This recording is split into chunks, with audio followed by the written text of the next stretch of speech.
Out of nowhere, my husband drops this on me. I have to go to work. You're on your own for the rest of the trip to the hospital. What?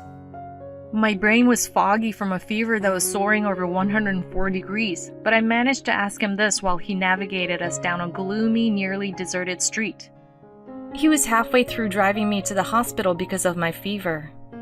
I remember his reluctance when I first asked him to drive me. He had this sour look on his face. But it was him who canceled the ambulance I had called, grumbling, "Don't bother them for just a fever." As I was mulling over this, I noticed he had already pulled over. He got out and swung the passenger door open. Was he seriously going to drag me out? I held on for dear life to the passenger seat with my feeble hands, but it was to no avail. He yanked me out of the car and dumped me on the sidewalk.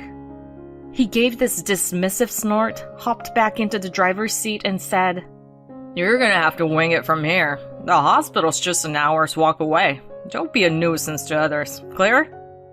With that, he peeled off. Please, stop. Come back. I knew my words were futile against the receding car. I was too drained to even stand. All I could do was cry and whimper out a cry for help. Someone help me. I'm Kelly, a 40-year-old full-time mom. I live in a small town with my husband Ray and our 16-year-old son Mike. I met Ray through a friend. Back when we started dating, he would often say, "I'm gonna climb up the ladder, just you watch."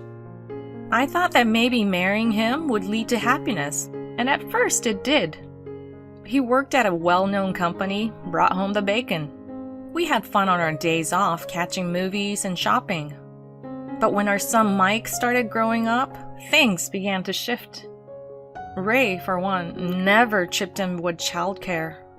He never once changed a diaper, and bath time was always a solo mission for me.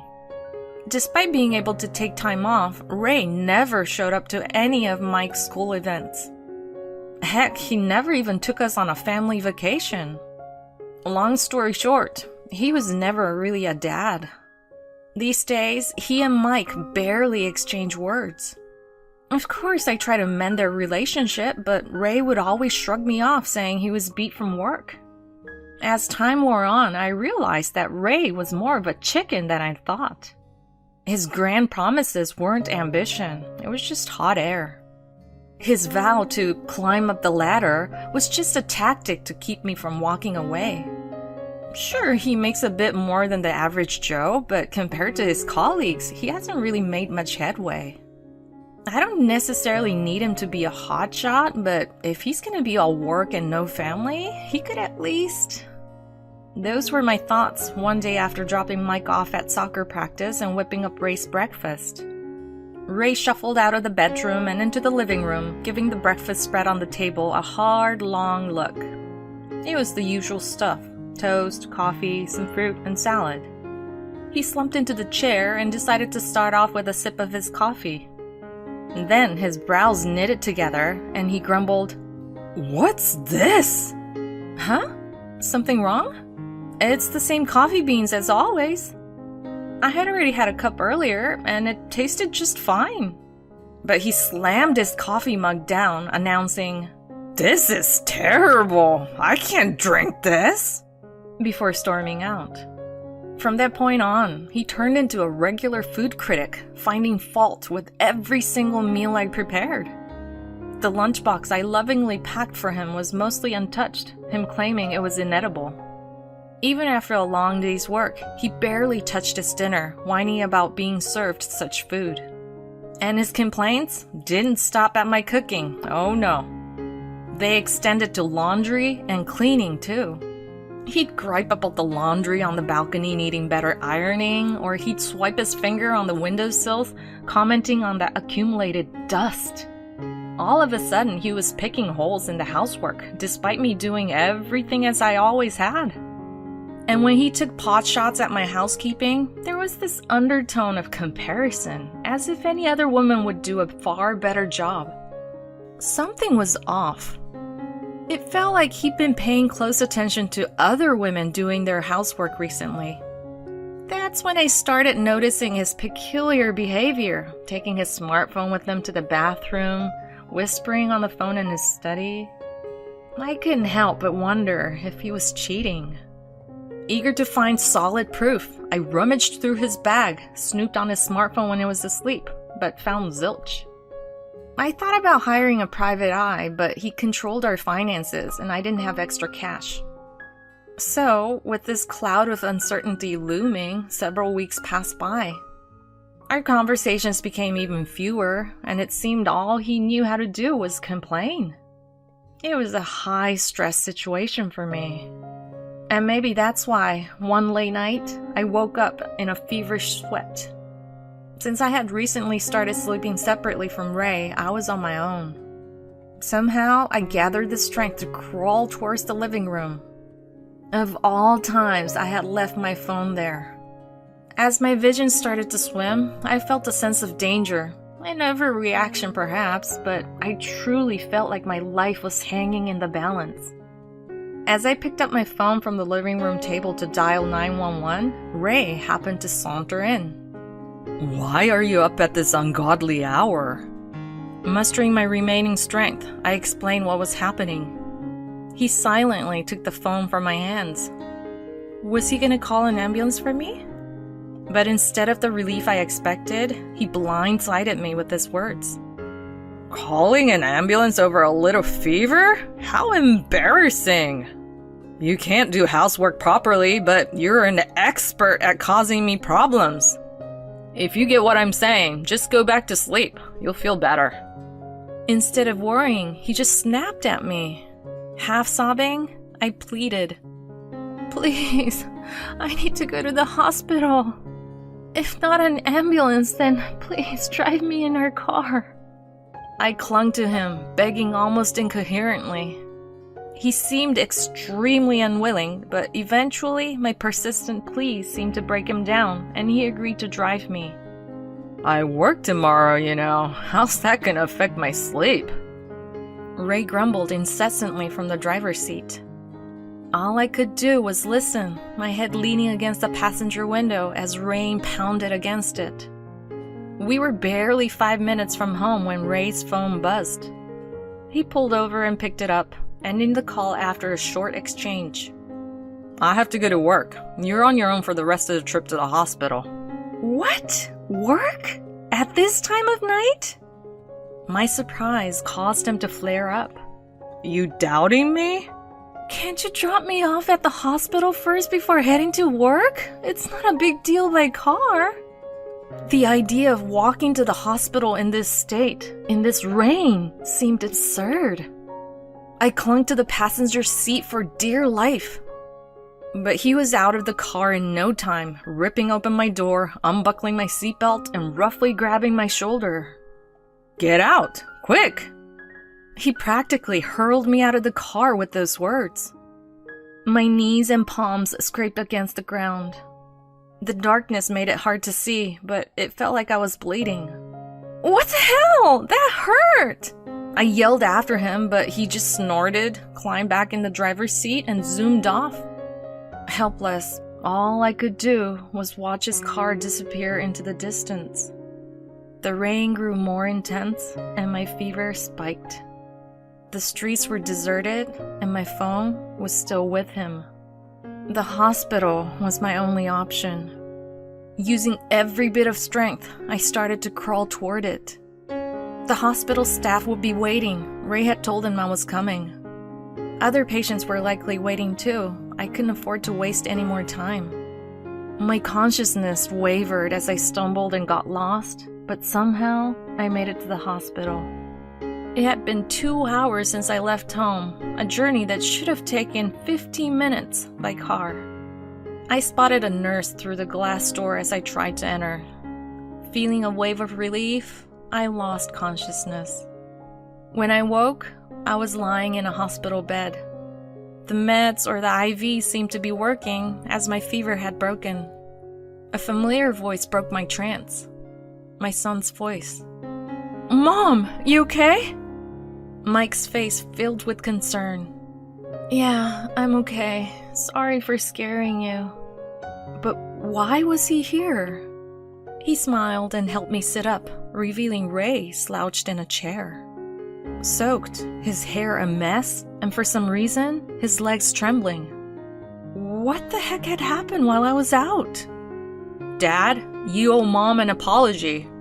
Mike said seriously. Startled, Ray looked up. His face was gaunt, dark circles under his eyes. I'm sorry, he murmured. Mike wasn't exactly pleased, but he turned back to me and began recounting what had happened. After dumping me from the car, Ray had apparently headed back home. Mike had been awake, sensing something was off, and noticed my absence. When Ray came home, Mike asked him point blank where I was. Ray, as slippery as ever, tried to weasel out of the question. But Mike, stubborn as a mule, kept pressing him until Ray finally caved and admitted that he'd left me out in the rain. Mike's a big guy, much more so than his timid dad, so you bet Ray was feeling rattled. While they were going at it, the hospital I'd called and confirmed I was okay. Mike proposed that they head over to see me, but Ray brushed him off with the old, "I've got to work tomorrow" excuse. That's when Mike lost it. He got right up in his dad's face saying, "You're walking your ass to the hospital too." Ray, scared by his son's tirade, ended up jogging all the way here in the pouring rain, all while being monitored by Mike on his bike. Talk about a workout, especially for Ray, who usually commutes by car and avoids exercise like the plague. It explains why he looks like he's been through the ringer. After telling me all this, Mike turned to me with a serious look and said, "Mom, you need to dump this guy pronto." I was shocked. Not because I didn't want a divorce, but because I couldn't believe what I made my son say. All I could do was grab his hand and apologize. After that, Ray and I were on ice for a while. I wanted a divorce, but money was a snag. As a stay-at-home mom, I wasn't sure if I could support Mike properly if I left Ray. I can't help but wonder what was going through Ray's head. Fast forward a few weeks after I got really sick, I got a call on the landline. Hello? You're Ray's wife, right? My name's Adriana. I work with him. Yes, I am. What can I do for you? Adriana told me. Ray and I are in love. Would you mind stepping aside? She'd been having an affair with my husband. I knew my suspicions of his cheating weren't unfounded. If I could divorce, I would! I blurted out, and I meant it. If she wants that jerk, she can have him. Bracing myself for a tongue lashing, I gripped the phone tightly. But she just sounded thrilled and said, "Really? That makes things easier. I've got a good job, so I can handle the alimony. Give me your email and I'll send you plenty of evidence of the affair with Ray. Use it to pressure him into a divorce." I was floored by the offer, but I snapped back to reality fast. This was an opportunity I couldn't afford to miss. I gave her my email, and in no time, my inbox was filled with enough evidence to sink a ship. Cozy selfies of them, screenshots of their meetup messages, you name it. That night, after making sure Mike was asleep, I cornered Ray, who was having a drink. "Hey, we need to talk." He barely glanced at me, muttering, "What?" I was so ticked off, I turned off the TV and slammed the table. That sure got his attention. That ticked off Ray finally looked at me. I plonked the documents in front of him, divorce papers. His eyes nearly popped out of his head. "We're getting a divorce. Seems like you found yourself another woman who's a big shot at work and a whiz in the kitchen." "What? What are you blabbering about? Are you accusing me of having an affair? If so, then prove it." His cocky attitude hinted at a confidence in having covered his tracks well. I wasn't about to let that slide, so I served up all the evidence that Adriana had given me. His self-assured grin vanished instantly, replaced by a face on the brink of tears. "Why do you have this? I thought I cleared all that away." Come on, a divorce is a public humiliation.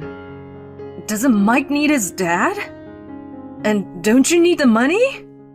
So it turned out Ray was more worried about people gossiping about him having an affair and getting divorced. Talk about selfish. I couldn't care less about being embarrassed, and Mike doesn't need a dad like you. You've hardly acted like a father till now, so don't start pretending. If you truly care about Mike, you'll cough up more than enough child support. When he finally registered my unwavering intent to divorce him, he crumpled, sobbing into his hands. This wasn't supposed to happen. Fast forward 6 months, and Ray and I finally made our divorce official. I staked a claim for a share of the property, damages for infidelity, and child support for Mike. I even hit his mistress with a claim for damages for adultery. All were paid in one big chunk, so I had no worries about getting by for the time being. I thought moving Mike to a new school would be too much, so we shifted to an apartment nearby and are now making do, relying on each other. Word on the street is that Ray and Adriana have started shacking up. But they're both swamped with work and are constantly at each other's throats over household chores. It looks like she was only putting in the hard yards with housework to woo Ray away from me. Now that she's got him, she's probably okay with showing her true colors. To top it all off, they both got the boot for sullying the name of their big company when the word of their affair got out. Both are now strapped for cash after paying off all those damage claims in one go, but that's not my problem anymore. Since the divorce, my son has been growing happier by the day and has thrown himself into his club activities.